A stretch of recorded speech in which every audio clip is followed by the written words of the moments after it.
Good morning. Welcome to the PIL webinar number 58, a brief explanation on brief explanations, policy and practice in action. Thank you very much for joining the webinar, and we look forward to seeing everyone next time. All right, Trevor, great show today, huh? Hold on a minute there, David. We haven't even started the show yet. Well, what do you mean? I thought we were supposed to give a brief explanation of the webinar, and that was the show today. And we're actually here to learn about the policy and practice behind brief explanations, you know, like in the procurement world, our world, not how to make an actual explanation brief. So sorry. Sorry for everyone out there as well. All right, so hopefully today I can pick up a tip or two from this team on how to improve my brief explanations for the future. All right, so before we get started with this action-packed episode, we have some brief housekeeping to take care of. First, sign in with your full name and DHS email address using the chat pod to prove you attended this webinar to get credit.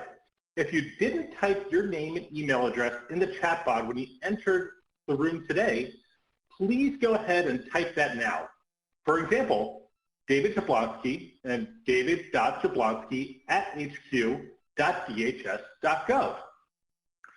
Now, if you registered or didn't register in advance of today's webinar, just go ahead and do the same process. Type your full name and email address in the chat pod.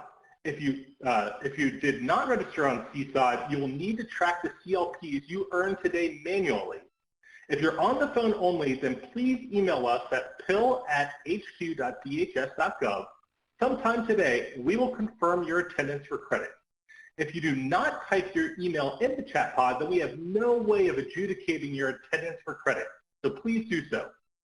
If we jump from one pod to the next, you do not need to re-enter your name again. We will have that record in Adobe. If you type your email once, then you're good to go. All right, now for a quick orientation for those who haven't attended before, or if it's been a while. In the bottom right corner, we have the chat box.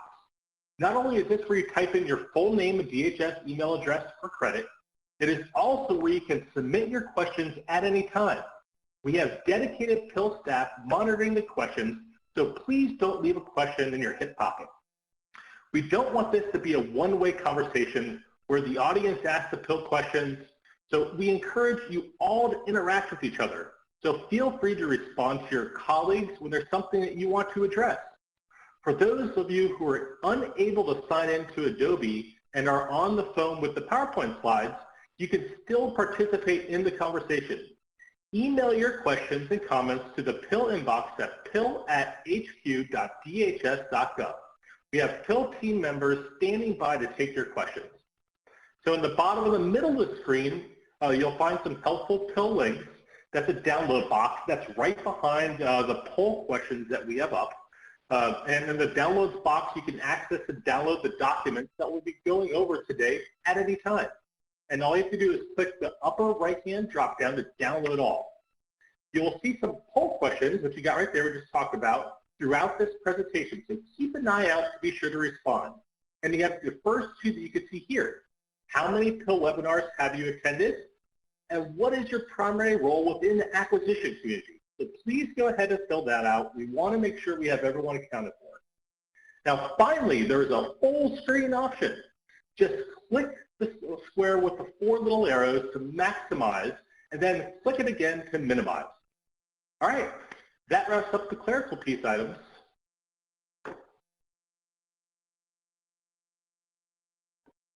All right, so now, go ahead, David.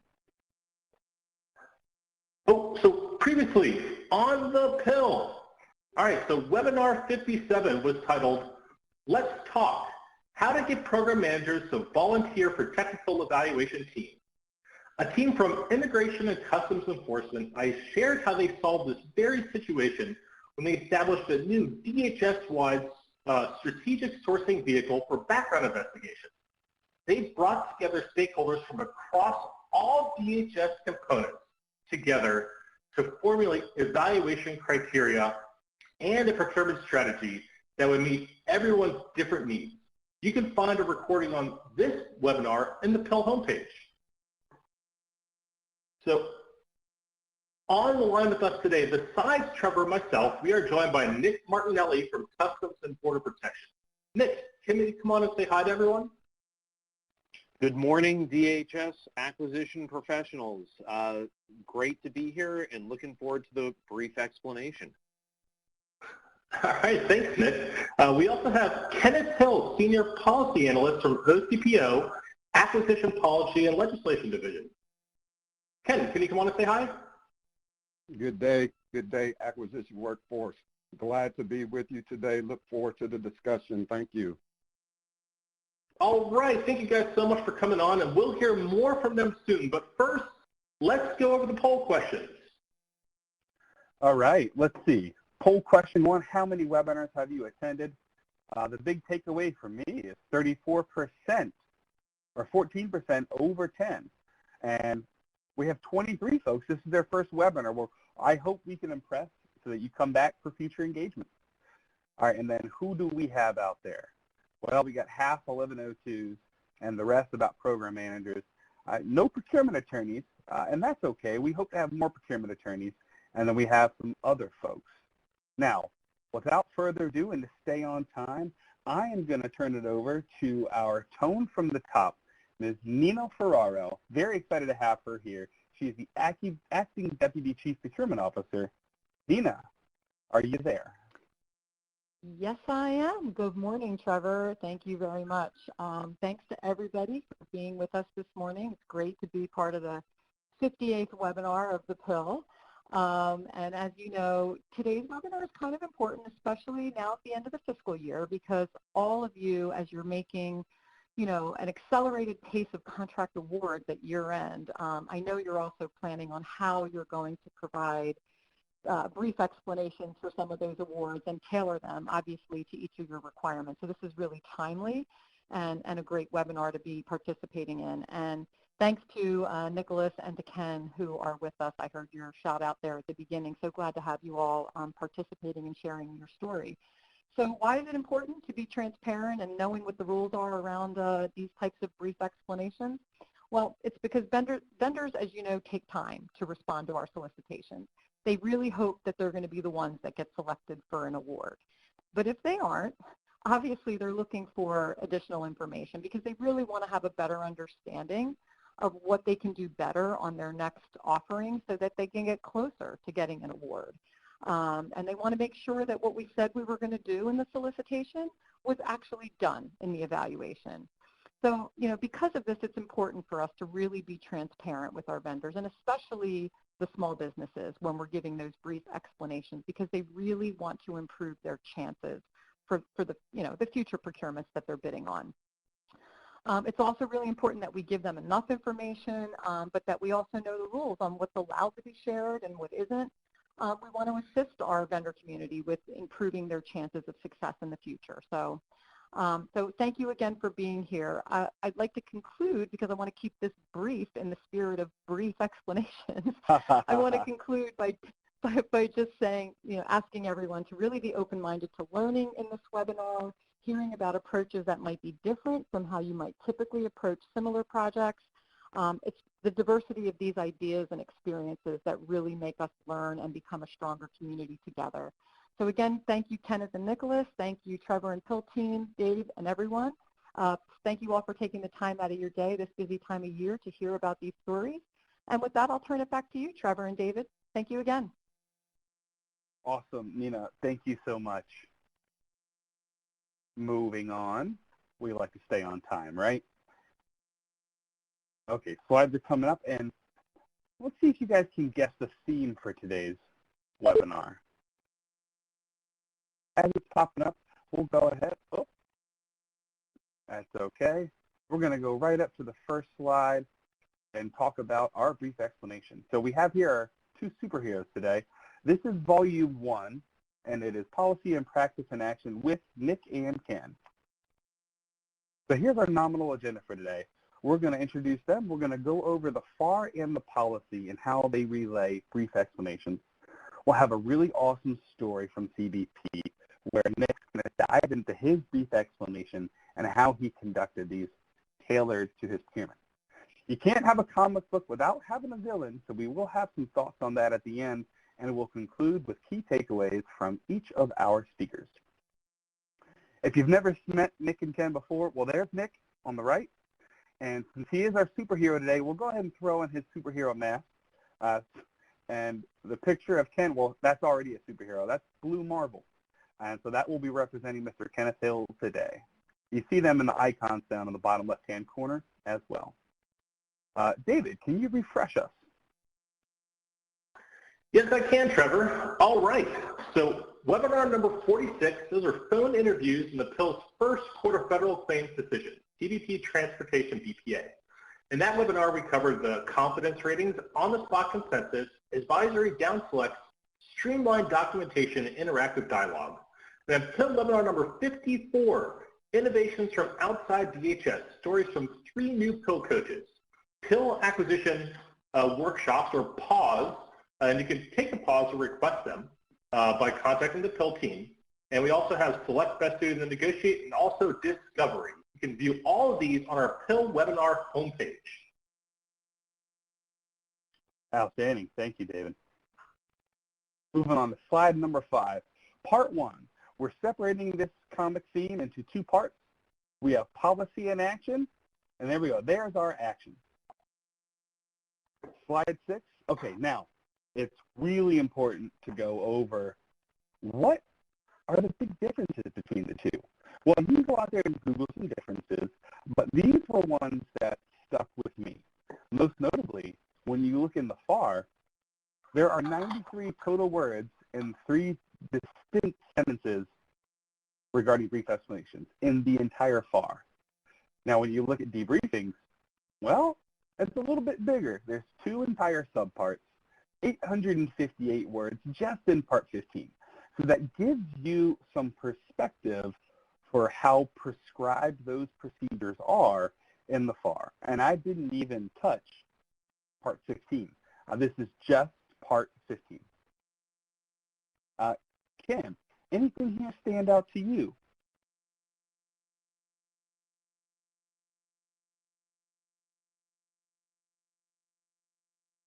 Ken, are you there? You might be on mute. Yes, I'm here, Trevor. Hey, there you go. Yes, I think one important note to remember is that the protest window for brief explanations does not change based on when the brief explanation was requested or provided. And we'll discuss that a little more in later slides. Also, FAR 13 does prescribe some context for the minimum amount of information that a brief explanation should contain. And so you may want to take a look at that link. It's basically telling us that the minimum amount of information for a brief explanation is basically a post-award notice in accordance with FAR 15.503B2. So it kind of gets a little tricky. But that's all I had right now, Trevor. Oh, wonderful. Nick, anything to add, or should we just move on? Real quick, I think, and you're going to hear this a lot today, folks, knowing which part you're in and staying in that lane and using the correct terminology in the appropriate when you're doing either a brief explanation or a debriefing, and just using that correct terminology. Wonderful. Hey, David, I'm seeing poll number 3. Can you believe the percentage of folks who only do their brief explanations in writing? Yeah, that's amazing. And I think what we'll hear from the team today is that there's other ways to potentially do our brief explanations. And hopefully everyone will be able to take something away from this and maybe consider trying a different way in the future, right? That's right. And I hope we can convince the folks who selected D, I only provide debriefings in writing, to not call them debriefings and brief explanations, and be mindful of the point that Nick just made. That's funny. Okay, let's move on. Now, we mentioned the FAR.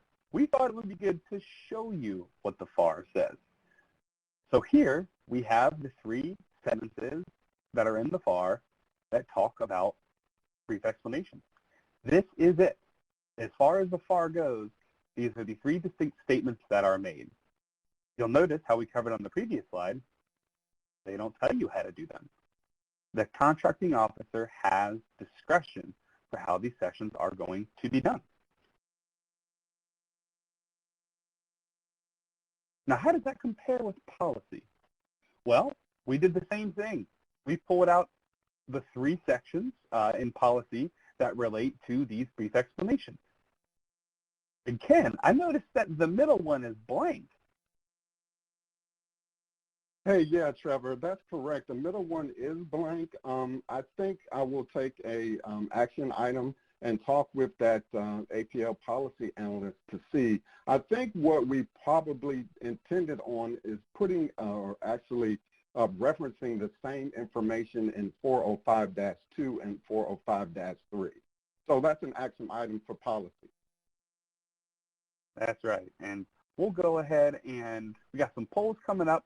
But one thing I wanted to share, when you look in policy, so we were in the FAR, now we're in policy, and where do these 2 policy parts tell us to go to? Well, they say, hey, the CO should consult the information in the debriefing guide. So, of course, you know where we're going next. We're going to go into the debriefing guide. So Tasha asked out there, so in theory, we can do brief explanations after the protest period is over, correct? Well, I would advise some serious caution. Part of Nick's story is going to talk about how if you wait to provide the brief explanation, some offers or vendors might just protest because they know they have a certain timeline. So we aim to share information in hopes in allaying any kind of protest that happen. But technically, there's no requirement to provide it within those 10 days. But again, that's a technicality, and we want to be good stewards and be mindful of some of the information that Nina shared at the top. We want to help our friends out with the information. Okay. Ooh, Ken, I really like this graph or this table that's on slide 9. Where did that come from? Yeah, Trevor, I think this is a very good summary of the previous 3 slides here, and it's just a general summary of the FAR references for briefings and brief explanations. And, you know, as I reiterated, you know, as far as the time limit to request one, there is no time limit for brief explanations. And the important point to make is if a brief explanation is provided, it can only be provided for the unsuccessful offers if they request one and the award was based on factors other than price alone. All other brief explanations are simply optional. They can be provided by the government on an optional basis. And that information is also included in the debriefing guide. And so the debriefing guide is a good tool for all of the acquisition workforce to use if they want to plan out their, you know, briefing or their brief explanation of award. And that is located on the DHS Connect APL site under the Guides and Tools tab. That's right. And I'll tell you that when I first saw this debriefing guide, I thought to myself, well, what a nice little table. Especially for some of your newer folks that might be in the organization and they have trouble reading through all of the various FAR parts, this table really tells you exactly what you need to know about when, where, and what, including some of the discretion you have. As Ken mentioned, he told you the pathway to find the debriefing guide. However, we made that a little bit easier. If you look in our downloads box in the top right-hand corner, one of the items you will find is the debriefing guide. So that's the last item that's up there. We also have the RFQ that Nick will share later, his actual explanation he used, including the slides that are 508 compliant and the normal slides we're sharing today. And finally, we have the Pill Yearbook, which we will cover a little bit later on. Now, this was a chart. Let's talk about some of the other good tidbits from the debriefing guide. Ken, you can take that one away. Okay, well, I would, you know, always say when you're actually performing one of these brief explanations, you know, always begin and end in a positive note, you know, thanking the offer for participating. You know, as Nina said, you know, be attentive, give good suggestions to the offerer. They want to know that you actually took the time to read the quote and provide them some good feedback. The other important thing I would, you know, want to reiterate on the slide or just in the debriefing guide is always use the correct terminology when you're doing a brief explanation. You don't want to miscommunicate to the offer that you will be providing a debrief versus a brief explanation. Okay, it could make you liable for carrying out a full debriefing in accordance with FAR 15. Maybe, maybe not. But you will see that in most cases, a contractor will request a debriefing, but you should always remind them that you will be performing a brief explanation for the award as applicable. Okay? Yeah, I couldn't agree more with that. That's important to note. The other thing I wanted to reiterate while we're here, Trevor, is like when you're doing a brief explanation, you know, be brief. Keep it simple. It can be a brief explanation could be a phone call followed up by an email. You know, you just have to base it on the type of award that you have made. So, you know, always remember it doesn't have to be as structured as you think. I love it. You know what? I love that you're saying it and not me, because, you know, sometimes folks say, hey, those still guys, you know. But no, that's not me. I didn't make Ken say anything either. These are his perspectives from him being a senior policy analyst as well. So we also have friends in policy. That might surprise some folks, right? The innovation in policy, can they coexist? Yes, they can, and we do it every day. So we're very thankful to have really good folks over in our headquarters policy shop like Ken. Now, before we transition to slide number 11, we do have a couple poll questions. David, can you read us question number 4? Sure. Question 4 said, when providing the brief explanation of the basis for the award decision to an unsuccessful quoter, the FAR says you must provide, we had A, the awardee's price, B, awardee's overall technical rating, C, the unsuccessful quoter's significant weaknesses or deficiencies, D, summary of the rationale for award, E, all of the above, or F, none of the above. And what's the answer, David? So it looks like, so the answer here was none of the above, F.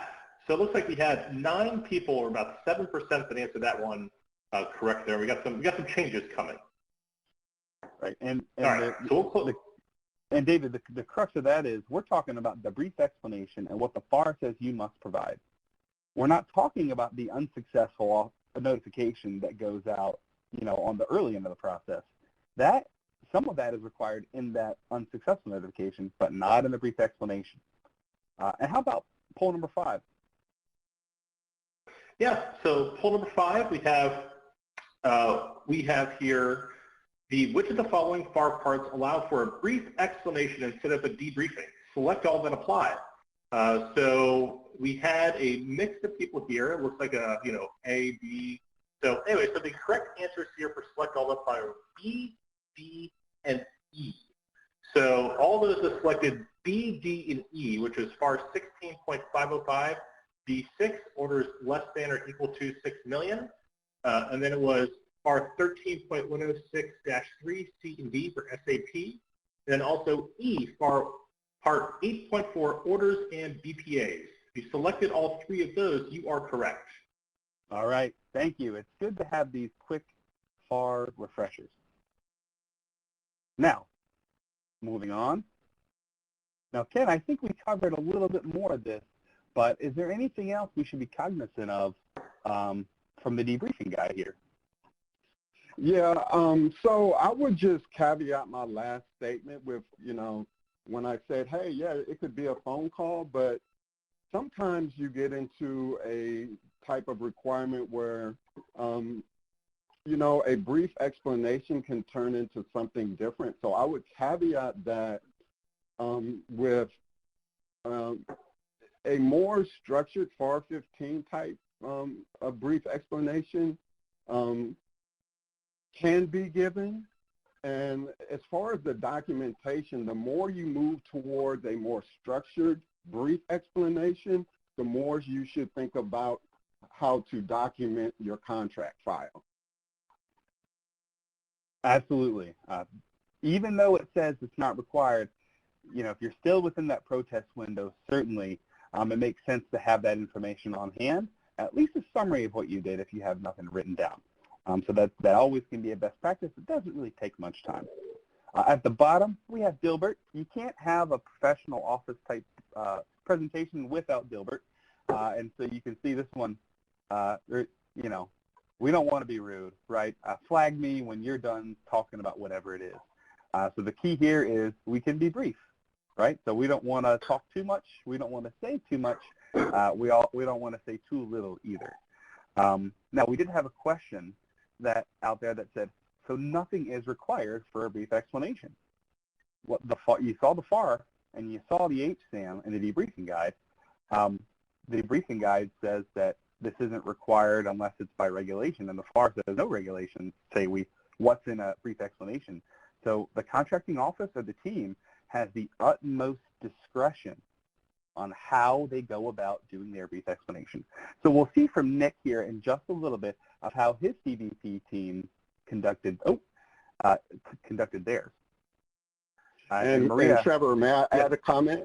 Yes, sir. So I would definitely say that, yes, it does say that nothing is required, but however, if you, like I said earlier, if you look at FAR subpart 13106-3, there's a minimum amount of information that needs to be given, and that is the information that is contained in the post-award notice. So it's just simply the number of offers solicited, the number of quotes received, the name and address of the offers receiving an award, the items or quantities, and any stated unit prices for each award, and in general terms, the reason the offer's quote was not accepted. So I just want to put that out there.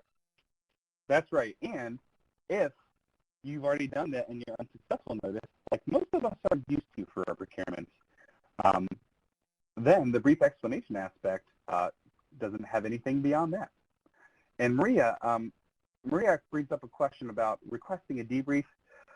We actually have a short video that we're going to share with you all at the end, but if you need more information about when they request a debrief, I would say look at that debriefing guide that's download, or reach out to one of our policy analysts on the policy page, or email the pill@hq.dhs.gov, and we can be in touch. All right, now we're flying through our comic book feel. We're almost at the halfway mark. Now we're going to go talk about what we do in practice. Before we conclude, now be honest, have you ever conducted a debriefing when you knew it should have been a brief explanation for award? We can't tell who's populating what answer, but we have 81% of the folks that say never. Maybe once, a few times. I'd rather not say, but yes. So we do have some folks out there being honest. And one of the reasons that we decided to do this very webinar is because it is something that we have been seeing consistently throughout some of the teams that we coach, and from some of the procurements that those other teams run. And so we want to be very mindful and intentional about our actions and not accidental about our actions. Now here we're on to slide 13, and we have a little comic for you. Nick, can you tell me who is this guy in the top left who says let's innovate? Thanks, Trevor. So that good-looking guy is a contracting officer at CBP by the name of Sean Saab. Okay, so that's Sean Saab. He worked with us on a transportation effort that kind of had a paperless proposal process. It was a phone call, orals. Anyway, he said, hey, we have a high-profile protester requirement, and we canceled the solicitation after multiple rounds of corrective actions, and we want to scrap it and redo it all together. And so naturally, what did Sean do? He picked up the bat phone. He picked up the bat phone. He called Nick, and then Nick put his mask on and said, "Let me get my team together." Now, you had a pretty good team, didn't you, Nick? Yeah, I mean, there's, there are a number of superheroes that supported this requirement. Ross Boone with the Office of Chief Counsel, Charlene Bunting, Contract Specialist, Mick Tingstrom, the TET Chairperson, Janae Tillman, Contract Specialist, and Jody Silcox with Chief Counsel's Office. And I also do want to mention Susan Nose, who is one of our business operations specialists, also supported this requirement. So a number of superheroes that engaged and helped push this one through. And yep, I'm gonna. Yeah, there's a little circle around Charlene Bunting, the specialist. And that's an award that she received. She is the DHS Contract Specialist of the Year. I can't say enough about Charlene and what she did supporting this requirement. Without her, this wouldn't have gotten done, and I couldn't have been happier to see that she was recognized for the work that she's been doing. Outstanding. It's always good to recognize other folks, because when you're a superhero, you can't take the credit for it. And sometimes that's what we're like when we're contracting officers. We don't want to take any credit. Now, speaking of previous protests, we'd be remiss if we didn't share some decisions that we're relatively aware of regarding brief explanations. And so you see 3 here. They're all a bit recent, except for Garage Chateau. I made it's not 2020, I think it's 2014 or 2015. Anyway, you can look up the B number. But basically, these decisions all reinforce some of the things we talked about today, doing brief explanations, how they look at the regulation and say, oh, well, that's not required. It doesn't matter what the offeror wants. They only have to cover what's in there, and it's in their discretion. Now, on to slide 15, we'll bring Nick back. Nick, tell us how you did this procurement. So thanks, Trevor. So our evaluation approach when this superhero team took over the requirement, as you had mentioned, it had been protested multiple times. The solicitation had been canceled, and so when we assembled the IPT, also included in that IPT was the PIL. And we worked with the technical team, decided to do a multi-phased approach with an advisory down select. The first phase was the phone interviews for Factor 1, experience and risk awareness. And again, this was done under FAR Part 8. And then we moved to phase 2, WebEx oral presentations. Now, one of the nuances about this procurement is that it occurred in 2020. What happened in 2020? COVID, the pandemic. So everything that we prepared to do was going to be phone conversations followed by in-person oral presentations, and we were thrown a curveball. And so we moved to a virtual platform, and we did the oral presentations for Factors 2 and 3, as well as Factor 4 price. The source selection approach was best value trade-off, and it was an opportunity for the competitors, the quoters in this situation, to interact with the technical team and the government in order to get the best technical solution for our mission requirements. Yeah, absolutely. And I remember talking to you guys. The oral presentations were set to occur right at the beginning of April. And so when March, 13th or 14th came around, we thought, well, we gotta make this work. And fortunately, CBP and this team specifically had already had really good experience using WebEx. They used it for their phone interview process. So it doesn't hurt to turn on our cameras now. So they were definitely one of the earlier teams that went ahead and did those virtual presentations orally. It was a really quick pivot. And I think the team did a wonderful job.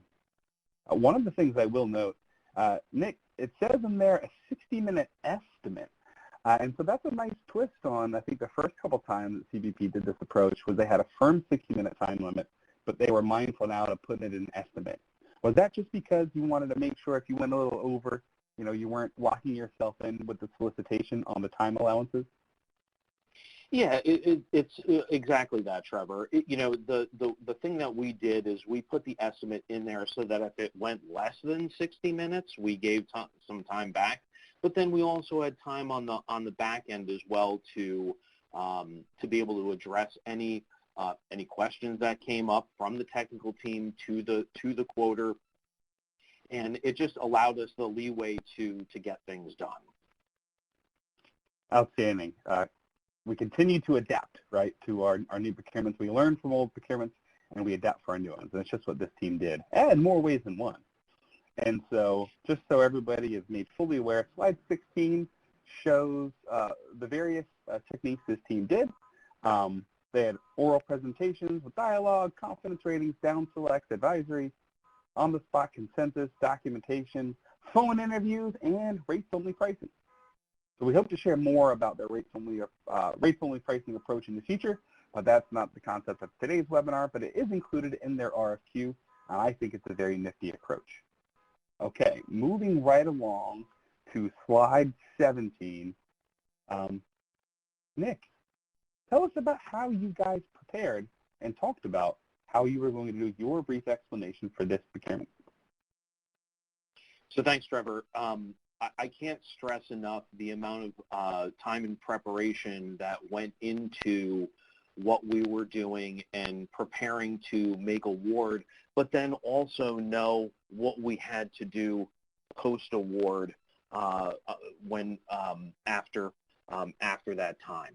You know, prior to award, we had prepared an unsuccessful notice, and we had our explanations prepared in advance with a date set in mind that we were going to do a virtual face-to-face explanation.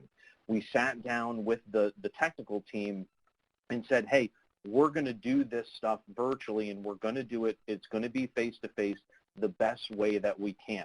We knew that there was a high risk of protest, and so how are we going to mitigate that protest risk? And these are some of the strategies that we put into place. So we were prepared right from the get-go. Being prepared allowed CBP to play offense. We want to demonstrate to any unsuccessful firm that we have a strong grasp of not only what we need to do, but how we've conducted these acquisitions, and then also how we're going to tell them to do better the next time around. Excuse me. So that's setting the tone, but also it shows we have nothing to hide. It was a fair and transparent process. We followed the FAR, the HSAR, the HSAM, and this is how we were going to do, and this is how we were going to do that post-award explanation to the unsuccessful quoter. We have the entire team had a close relationship with the Office of our legal counsel, Office of Chief Counsel, and they worked in lockstep with us. And I will point out that the Office of Chief Counsel didn't attend the virtual oral presentations or the explanations that were done. So right down to the, we looked at the nitty-gritty things right from when we made award. We were going to pick up the phone and we were going to call the company that did not win and thank them right off the bat. Hey, you were not selected, but thank you for participating. We're going to follow up with an email to let you know, to give you your the post-award notice, and then from there the ball's in their court. That's right. Play offense, the ball's in their court, and you can see some guys sitting on the bench. We want to get off the bench. We want to play offense. We want to go out there and do our work. And so be very mindful of some of the things that Nick said. I really love how they tailored their approach. And speaking of their approach, we already have some questions in the chat box. Oh, so what did you write them? And then you did face-to-face? One, I said, well, just wait a second. They're going to cover that on the next slide. So here we are on slide 18. Thanks, Trevor. So So yes, we did write out the brief explanation document, but then we were also going to go over it in that virtual face-to-face explanation. We shared the written brief explanation with the agenda and information about 30 to 60 minutes before the virtual session began. We did this intentionally. Why did we do it that way? Well, you know what? You often learn by doing things and having them go sideways. We didn't want to give the unsuccessful firm the opportunity to nitpick the explanation, come back with 50 to 100 questions prepared. So we, again, thinking about how we were going to do things and what our milestones were and having a tempo, we did that intentionally so they received the document, they had a chance to maybe look it over, but before you knew it, we were face-to-face and we were going to go over that document together, and it was just a matter of, again, CBP playing offense.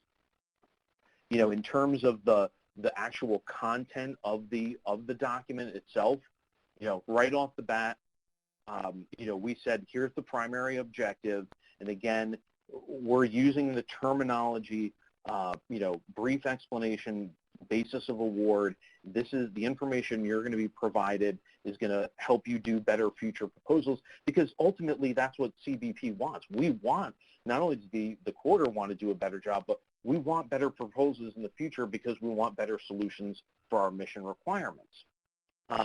You know, we provided them with the rationale that you'll see at the end of the explanation document that's part of the PIL webinar today.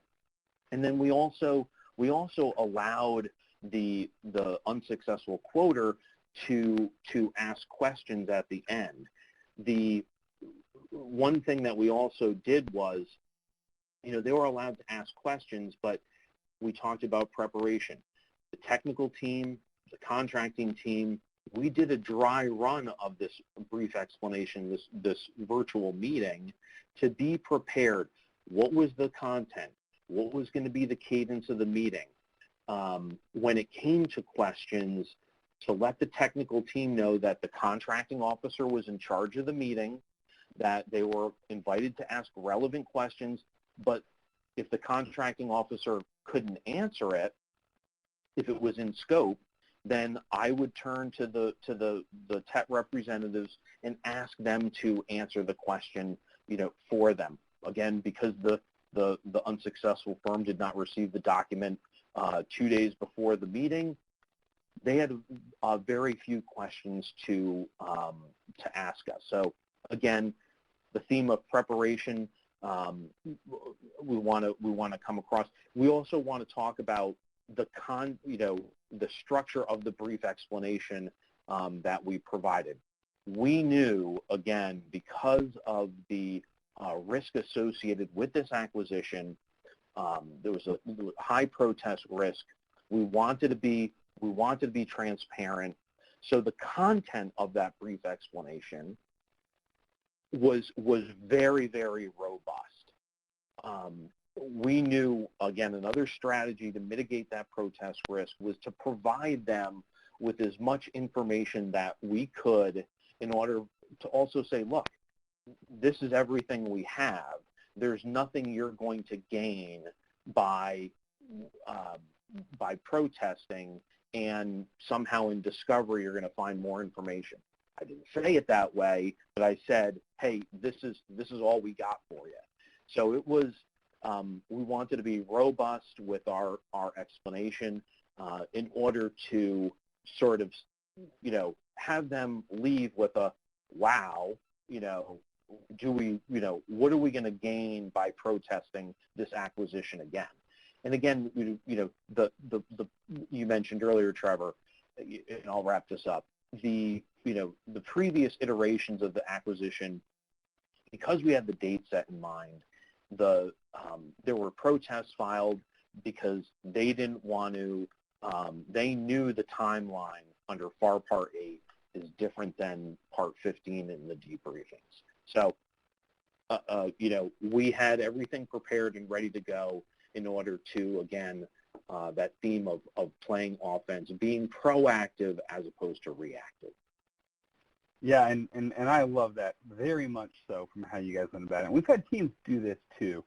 And this is the explanation final that's in the download documents, and you'll see there it's about 7 pages. I went ahead and redacted out all the company information, price, and the bullets, but the reason it's so long is Nick and the team decided to just include the bullets from the technical evaluation, what increased and decreased their confidence. So to Nick's point, it really takes some of the guessing out of it. They want to know what they did well and what they didn't. And he did it within those days. And speaking of days, David, can you take us through that poll question? Yeah, so poll question 7, vendors have how many days to request a brief explanation after receiving the award notification? So the actual answer here is E. This is a trick question. And let's just go over it so people understand. So the 3 days, 3 days is for a debriefing timeline. So vendors have 3 days to request a debriefing. Remember, this is just saying brief explanation. So overall, if they wanted to submit a protest, which wasn't part of this question, then they technically have to get a protest within a 10-day time frame, but this is just asking when they can submit brief explanation. And so that's why the answer is E. This is a trick question. They caught up to us. They know these trick questions by now, right? So it's within those 10 days. And so if something happens after those 10 days, well, if they didn't have anything in there that was new information, then their timeline's over with. 10 days is it in Part 8. There's no extension by debriefing. We covered that in the earlier slides. And we did have a question out there, and it was, and Nick, you already answered this, but did you have your technical members in your brief explanation? And you said yes, but I will say the person who wrote that, they asked, did your members participate in the face-to-face debrief, but you didn't have a debriefing. It was a brief explanation. So let's be mindful about our terminology. Okay, slide 19. This one was really cool. Can you share with us some of the feedback the quoter gave you when they were done? Yes, Trevor. So, you know, in again mentioning previous iterations, the RFQ, the responses, everything was written. Very appreciative of the opportunity to interact with the government team, phone calls, and the virtual oral presentations. And then again, we carried that through right through to the explanation. Even you know, we want to break through the wall between industry and government. We want to interact with them. We want to be transparent. These are our business partners. You know, it was the first time they had gotten a face-to-face brief explanation.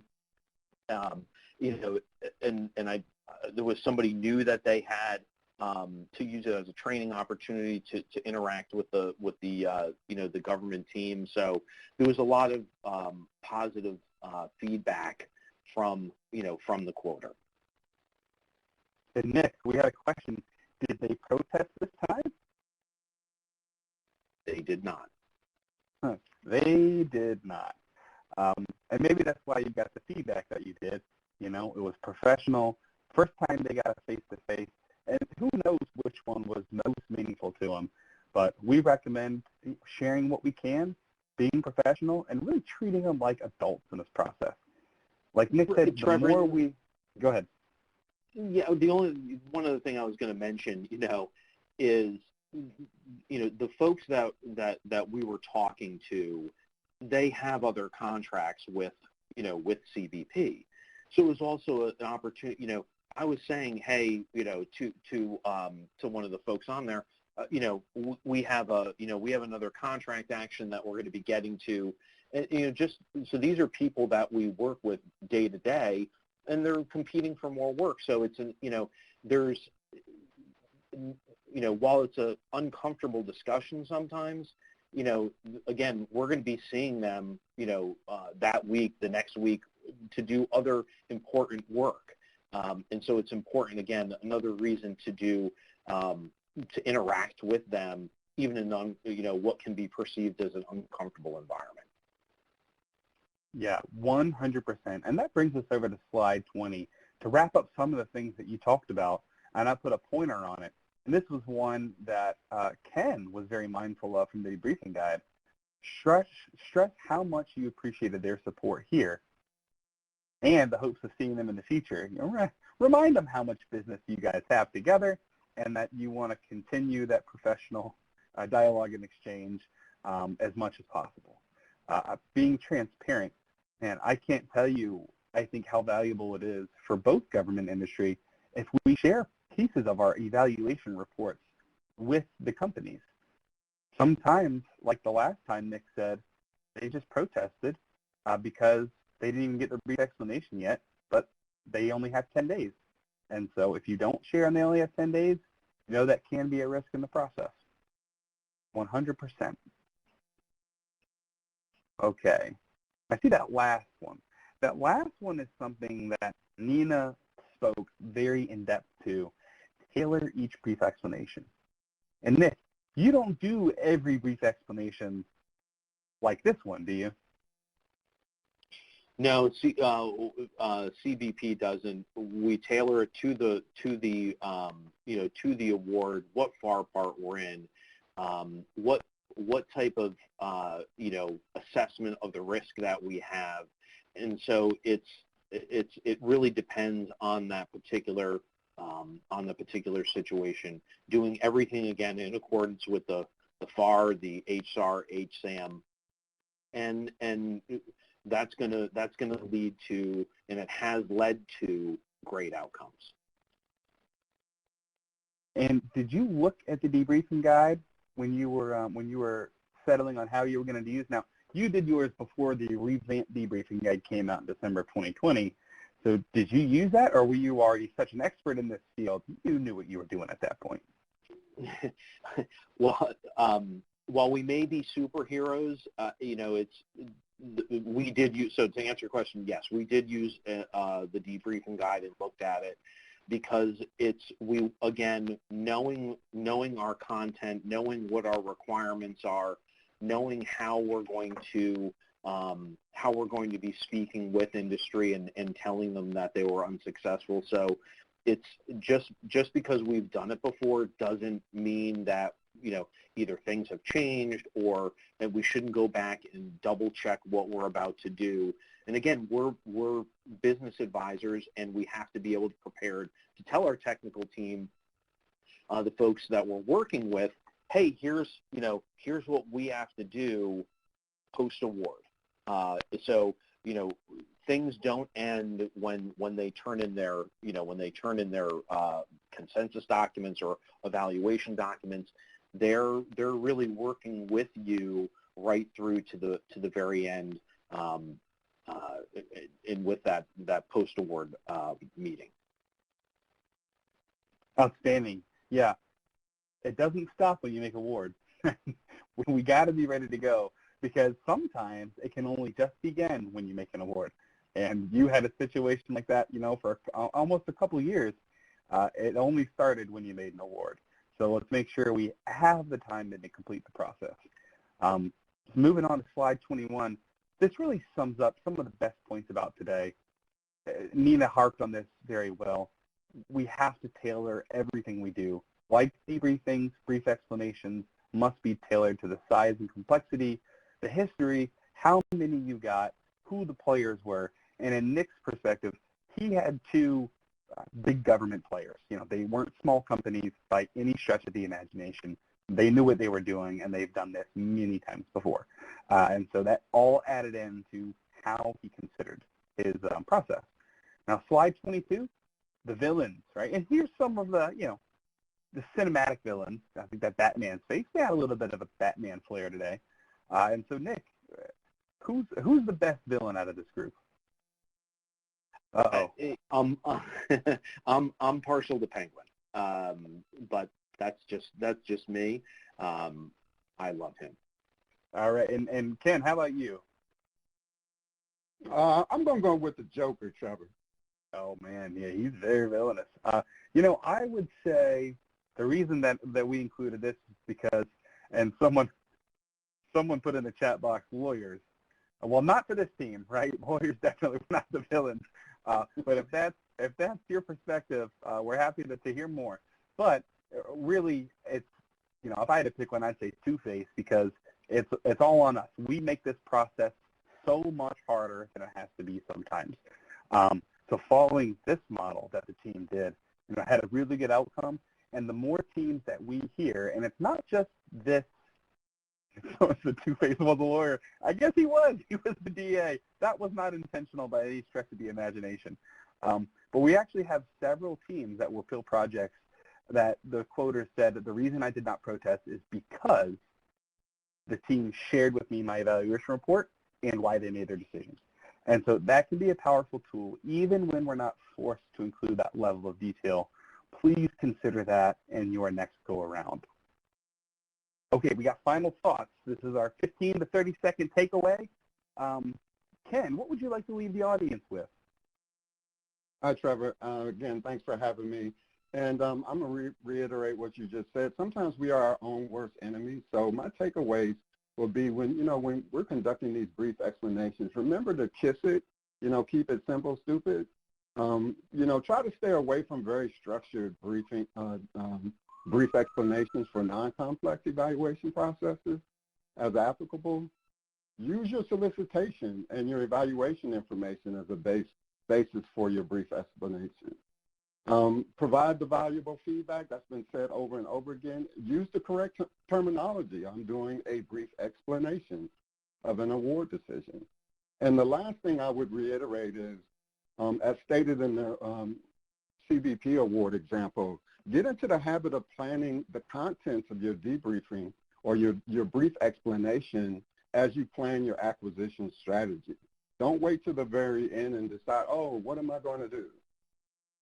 That's all I have. That wonderful thing to leave us with. Nick, how about you? Thanks, Trevor. Thank you for having me. This has been a great time. My final thoughts, couple of things. This entire team of superheroes really dove into this acquisition and owned it. And, that sort of in-depth involvement is what led to a successful outcome. So there are a number of things that were done that were highlights that made this successful. So that's one of the things that I would mention. And the last thing I would say is we, the DHS acquisition community, we're the subject matter experts. And to take that sort of approach to how we do things, going back to one of the very first slides that that Ken touched on, when you tell somebody that they're unsuccessful, more than likely they're going to ask for a debriefing, and you're the expert to be able to say to them, we will be getting back to you with a brief explanation for the basis of award. And knowing what you're doing, we're the subject matter experts, and that's what makes us the best acquisition community in government. Here, I will harp on that. And you know what makes it the best acquisition community? The fact that I can find good folks like you to help share and do these presentations makes my job easy when we have really good folks out there in practice and in policy. Now we'll end with, we had a poll question. What was the most valuable aspect about this training? A couple folks said the graphics. One person said showing what is in the FAR and the HSAM, and then the debriefing guide and the story were about split. But 67% said the differences between brief explanations and debriefing. And I think it's very important that we do understand that. So I'm glad that was a takeaway. Now we'll get right into our outro, and David's going to wrap up with a couple things, including something we're very excited about. Go ahead, David. All right, excellent. Just as a reminder, if you haven't done so already, you must sign in with your full name and DHS email address using the chat pod to receive CLP credits for today.